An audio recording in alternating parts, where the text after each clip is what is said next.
falando num meio de comunicação já antigo, como a televisão. Você repare como as telenovelas passaram a ter mais narrativas de ação. Antes eram novelas que tinham muito mais humor e erotismo, que é uma coisa muito brasileira, que o brasileiro faz muito bem, não é? As novelas agora têm... muito do erotismo foi cortado e muito do humor foi cortado e aumentaram as cenas de violência e ação que tornam a telenovela mais próxima das narrativas cinematográficas estadunidenses.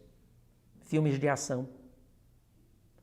Porque isso forma um público pendente desses filmes de ação e mal leitores de poesia e de arte.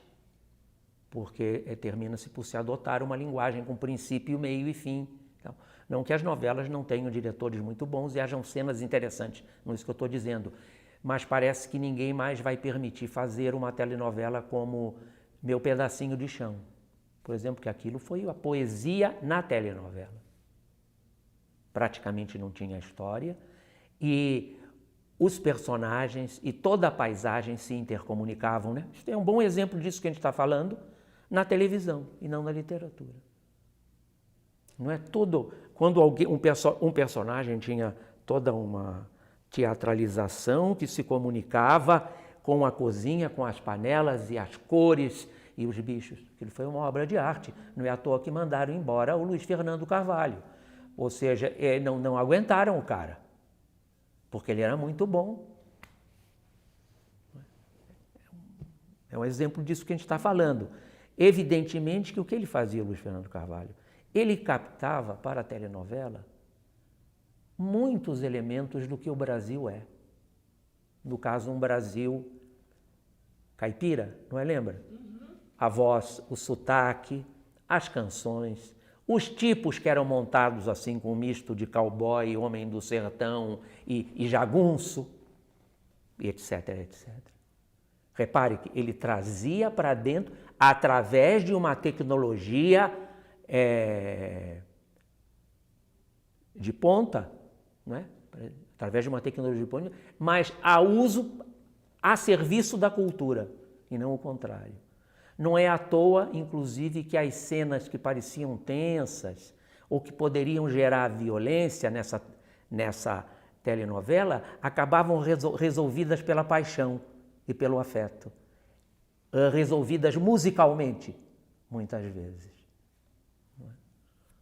Ou seja, você, como o poeta Nicolás Guillén, um poeta negro cubano, ele sempre procura resolver os problemas da classe média cubana através da música. Não é? Então, se a mulher está abandonando o cara ou gosta de outro, ele diz nos poemas, chama ela para dançar junto. Não é? O Flaubert dizia uma coisa assim, fazendo uma gozação com o mau leitor e o mau amante. Nada mais estúpido do que acabar. Não é? Porque é o seguinte, o menos importante é a história. Tem uma história, tudo bem. Mas é este movimento lúdico da linguagem que é o mais sério, não é? E justamente essa novela, ela também muito política, por quê? Porque ele trazia uma série de elementos abandonados da cultura para dentro dela. Em cor, som, não é? Falas muito interessantes, não é? A construção teatralizada, uma delas, aquela bonitona, sempre que falava ela fazia assim, porque um dos modos de exercitar a cultura é através do seu excesso barroco. Essa novela era muitíssimo barroca, tudo era exagerado, não é? Ou seja, tudo era excessivo.